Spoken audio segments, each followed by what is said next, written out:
नमस्कार, जय श्री कृष्णा। अभी तक मैंने आपको बताया है कि धन की प्राप्ति आपको कैसे होगी, ठीक है। अब मैं इस वीडियो में आपको बताने जा रही हूँ कि आपके जीवन में धन की हानि कब होगी, धन की क्षति कब होगी, ये कैसे आप अपनी जन्मपत्री में जान पाएंगे मित्रों। तो यहाँ भी मैं आपको बताऊंगी कि कब किस स्थिति में आपको, जैसे कभी कभी दशा तो चल रही है हमारी, अंतरदशा है, महादशा है, प्रत्यंतर दशा है, लेकिन वो इतना लंबा समय होता है कि हमें ज्ञात ही नहीं हो पाता है कि उस किस समय हमें धन की हानि होगी। तो ज्योतिष बहुत ही ब्रॉड सब्जेक्ट है, बहुत ही गूढ़ सब्जेक्ट है। इतने छोटे में समझ पाना मैं पूरी कोशिश करती हूँ मित्रों कि ये जो योग मैं बताती हूँ उसको आप अपने जीवन में देखें, उतारें और समझें।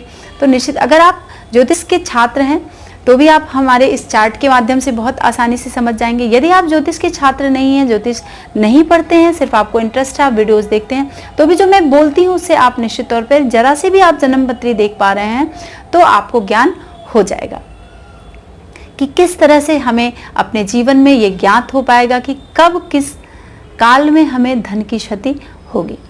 तो कालपुरुष की कुंडली में हमेशा धन के मामले में हम द्वितीय भाव को ही देखते हैं। तो जब द्वितीय भाव यानी द्वितीय भाव का स्वामी जिस भी भाव में आपकी जन्म पत्री में स्थित है उससे अष्टम और द्वादश के स्वामी कहाँ हैं। जैसे द्वितीय भाव यानी ये द्वितीय भाव है आपका, इसके स्वामी जैसे मान लीजिए मेष लगन है आपका, ठीक है। तो द्वितीय भाव का स्वामी क्या हो गया, शुक्र हो गया। और ये कहाँ पर स्थित है, यानी मान लीजिए शुक्र यहाँ पर स्थित है, ठीक है, सप्तम भाव में आपके शुक्र की स्थिति है। अब आपको देखना है कि इससे अष्टम और द्वादश स्वामी कहाँ स्थित हैं, ठीक है।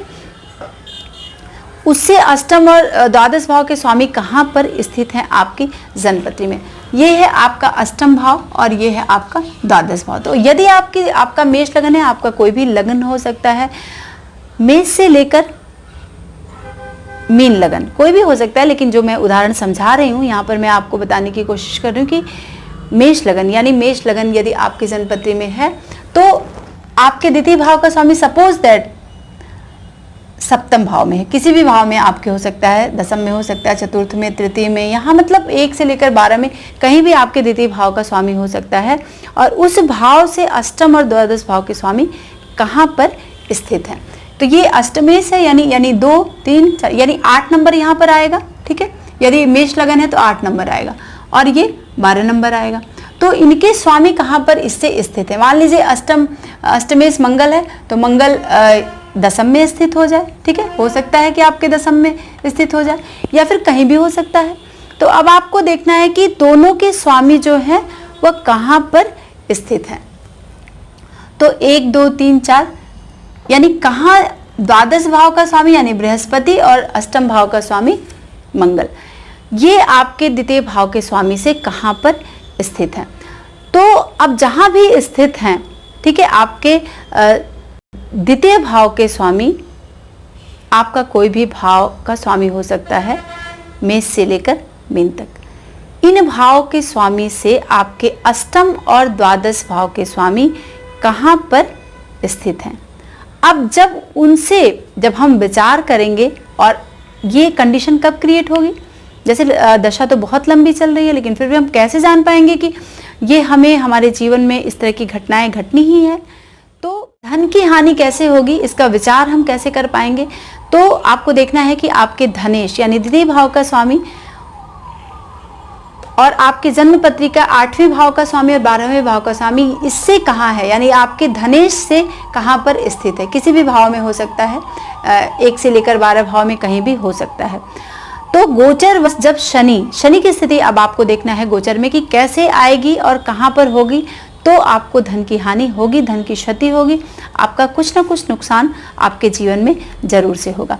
तो आपके जब विचारणी भाव यानी धन भाव से गिनने पर जब शनि गोचर बस वहाँ 8वें और 12वें के स्वामी जहाँ पर स्थित हैं, यानी शुक्र से यानी आपके धनेश से 8वें और 12वें के स्वामी जहाँ पर स्थित हैं, ठीक है, जिस राशि में, मान लीजिए मेष में है, तुला में है, मीन में है, मकर में, यानी मेष से लेकर मीन तक किसी भी राशि में तो स्थित ही होंगे 8वें 12वें के स्वामी। उसी राशि के नवांश में या फिर उसी राशि पर जब शनि गोचर से आएगा, यानी नवांश से अगर शनि जिस राशि में है, या फिर वो 8वां 12वां जो भाव का स्वामी है, जिसका जो नवांश है, जिस नवांश में स्थित है, या फिर जिस राशि में लग्न कुंडली से आपके स्थित है, उस पर जब शनि गोचर से आएगा तो आपके जीवन में धन की क्षति होगी, धन की हानि निश्चित तौर पर होगी।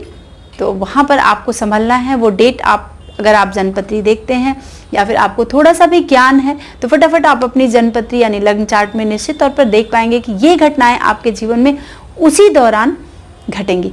अब शनि की 2.5 वर्ष दशा होती है, तो कैसे आप जानेंगे कि कब वो घटना घटेगी? तो जब शनि अंतिम नवांश में अंतिम दृष्कांड में जब होता है, यानी 2.5 वर्ष जब बिता के अंतिम जो 2.5 साल होता है उसका अंतिम दृष्कांड, यानी 20 अंश जब बिता चुका होता है, तो 21 से 30 अंश के बीच में आपको वो फल मिलेगा। उस दौरान आपको आपके जीवन में धन की क्षति होगी, कुटुंब की क्षति होगी, ठीक है, आपके परिवार में कुछ न कुछ इस तरह की घटनाएं घटेंगी, आपके वाणी में कुछ दिक्कत आएगी, यानी द्वितीय भाव से जितनी चीजें हैं वो सब कुछ आप वहां से देख सकते हैं। और धन का तो मामला सबसे ज्यादा इंपॉर्टेंट है, और वो देख लें आप कि इस दौरान आपको क्षति उठानी पड़ेगी।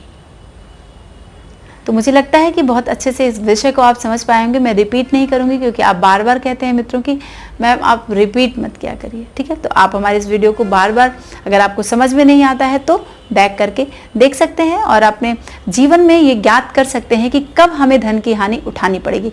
धन यानी आपके द्वितीय भाव से संबंधित वो समस्त बातें जो मैंने आपको पिछले वीडियो में बताया है, जब द्वितीय भाव को आप वहां पर सर्च करेंगे तो आपको आ जाएगा एस्ट्रो अर्चना शुक्ला के नाम से, तो आप समझ पाएंगे कि ये घटनाएं आपके जीवन में कब कब घटेंगी। तो मुझे लगता है मित्रों आपको बहुत कुछ मैं बता चुकी हूँ, तो आप मेरे चैनल को एक बार ज़रूर से सर्च करके देख लें कि क्या क्या विषय आप जानना चाहते हैं। शायद जो विषय नहीं को है ज्ञात हो पाया है, उसको आप हमें कमेंट के माध्यम से बता सकते हैं कि इस विषय पे मैं आपको वीडियो बनाकर दूं। तो चलते हैं, मिलते हैं नेक्स्ट वीडियो में। नमस्कार, जय श्री कृष्णा।